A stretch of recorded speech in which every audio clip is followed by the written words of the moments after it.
Hello friends, आपका स्वागत है सक्सेस पॉइंट यूट्यूब चैनल में। तो दोस्तों, जैसा कि नेशनल रिक्रूटमेंट एजेंसी सीईटी को कैबिनेट द्वारा ऑफिशियल अप्रूव मिल चुका है, जिसके तहत एनआरए सीईटी के द्वारा कैबिनेट करवाने वाली है। तो दोस्तों, क्या रेलवे के सभी परीक्षाएं एनआरए ही कराएगी या फिर रेलवे के जितने भी एग्ज़ाम्स होते हैं वहां पर सीईटी लागू होंगे या नहीं होंगे? तो दोस्तों, वीडियो के माध्यम से जानेंगे। बिना स्क्रिप्ट किए हुए आप सभी लोग वीडियो के अंत तक बने रहें।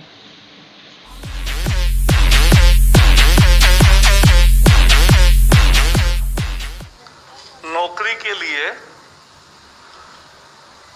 जो युवा उनको बहुत परीक्षाएं देनी पड़ती है और उनको लगभग 20 रिक्रूटमेंट एजेंसीज है।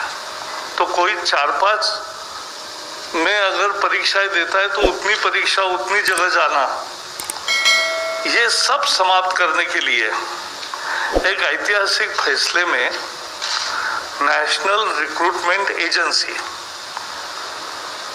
राष्ट्रीय भर्ती संस्था, ये परीक्षा लेने वाली कॉमन एलिजिबिलिटी टेस्ट ये लेगी और इसका करोड़ों छात्रों को लाभ मिलेगा। छात्रों को यानी युवाओं को लाभ मिलेगा जो नौकरी के लिए आवेदन करते हैं।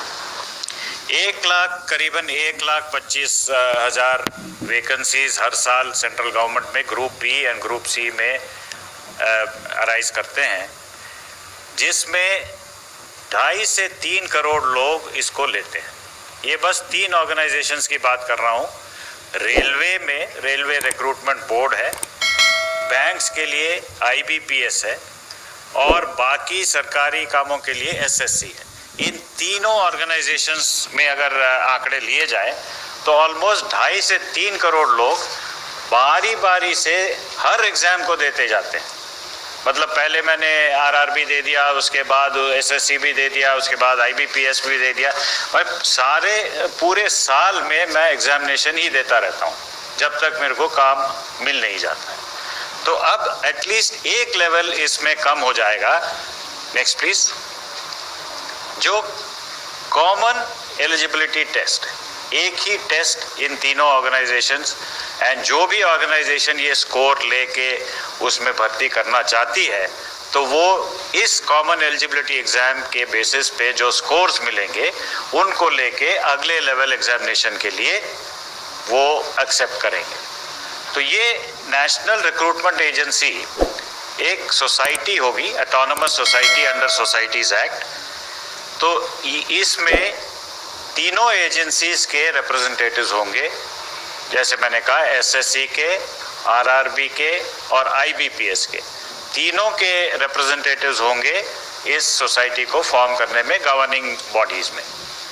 ये कंडक्ट करेगा टायर 1 एग्जामिनेशन, जिसमें सबसे अधिक लोग पार्टिसिपेट करते हैं। वो 2.5 करोड़ जो मैंने कहा, वो फर्स्ट लेवल एग्जामिनेशन है, टायर 1 एग्जामिनेशन है, उसको कंडक्ट करेगी।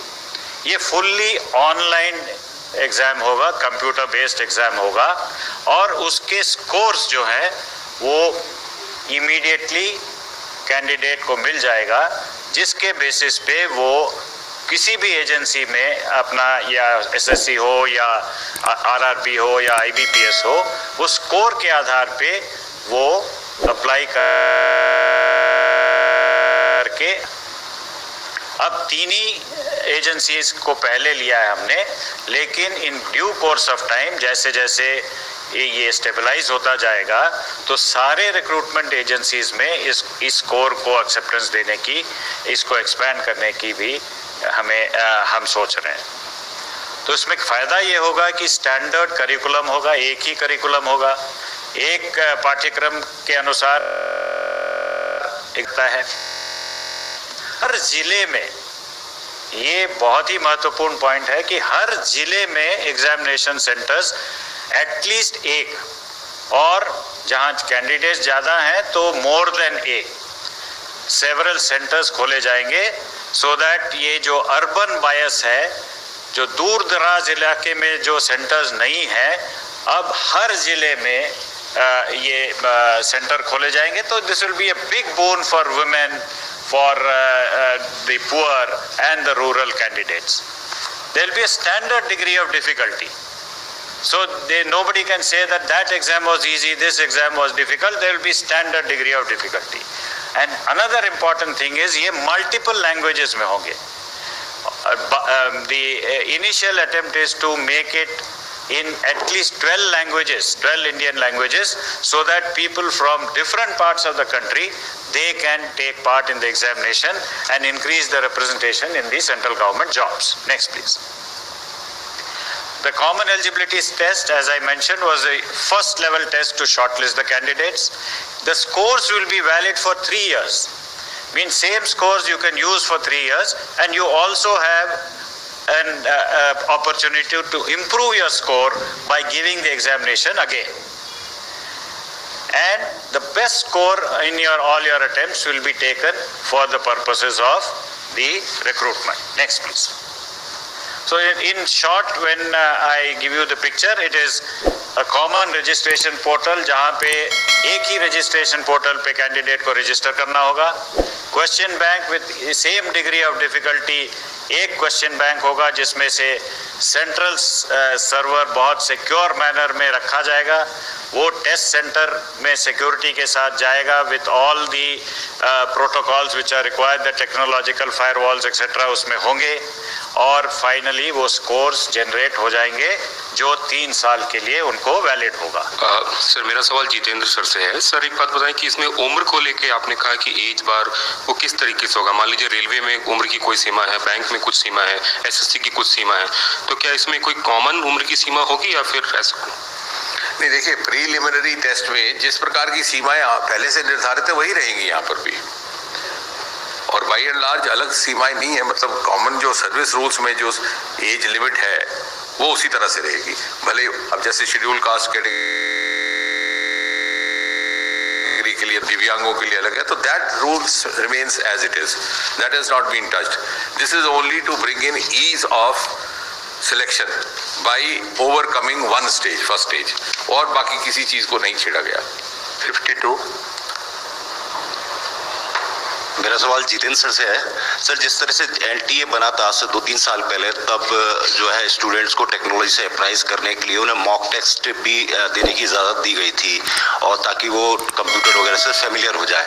जो नेशनल रिक्रूट एजेंसी बन रही है, क्या जो पेपर 2 साल में होने, मतलब साल में 2 बार होने वाले हैं, क्या जो कैंडिडेट्स बैठ रहे हैं उन्हें मौका मिलेगा कि वो मॉक टेस्ट पहले दें ताकि जो है वो अप्राइज हो सके टेक्नोलॉजी से? किस तरह, क्योंकि दूर दराज से लोग आएंगे, ग्रामीण क्षेत्रों से लोग आएंगे, कई लोग जानते भी नहीं है कि ऑनलाइन में कैसे दिया जाएगा, कैसा फॉर्मेट होगा, कैसे मिलेगा. एक तो जैसे आपने कहा, आपकी बात से ही जुड़ती बात है कि यकीनन दी नेशनल रिक्रूटमेंट एजेंसी अथॉरिटीज ये भी सुनिश्चित करेंगी वहाँ प्रशिक्षण भी किया जाए, अवेयरनेस भी होगी. वो शायद प्रेजेंटेशन में आया भी बीच में.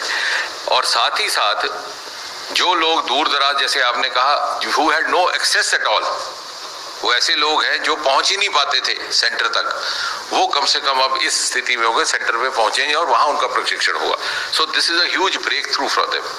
ये जो नेशनल रिक्रूटमेंट एजेंसी एग्जाम लेगी 2.5 करोड़ या 300 बच्चों का, ये केवल प्रीलिमिनरी एग्जाम होगा या टायर 2 बाद में जो रिटेन होता है उसके लिए क्या अलग अलग तीनों एजेंसियां अपनी लेगी एग्जाम, या यही बाद में भी करेगी? नहीं, आपने जैसा कहा ये प्रीलिमिनरी होगा, क्योंकि बाद में स्वाभाविक है कि उसका स्वरूप बदल जाए. The tenor and tone of the exam will change, क्योंकि पहला बाई एंड लार्ज करिकुलम भी एक ही जैसा होता है, वो बेसिकली एलिमेंट्री है. उसके बाद मान लीजिए किसी ने बैंकिंग सेक्टर में जाना है, तो बैंकिंग सेक्टर की नुक्ता नज़र से ही उसके क्वेश्चन पेपर बनाया जाएगा, और सिलेक्शन भी उसी तरह की होगी, क्योंकि उनके पास मेरिट लिस्ट होगी एम्प्लॉयर के पास, उसके सामने होगा कैंडिडेट का प्रोफाइल, और कैंडिडेट उसी के लिए अप्लाई करेगा. तो आपका कहना ठीक है, प्रीलिमिनरी स्टेज एलिमिनेट हुई है. दूसरी करने में थोड़ी दिक्कत है, कोई रेलवे में या कोई जाएगा, कोई एसएससी के नौकरियों के लिए जाएगा. 56. सर उसी सवाल पे, मतलब आरआरबी, एसएससी और आईपीएस जो बैंक, ये नहीं, अबॉलिश करने की बात नहीं है. हम उनको फैसिलिटेट कर रहे हैं, जो उनका पहला टेस्ट है.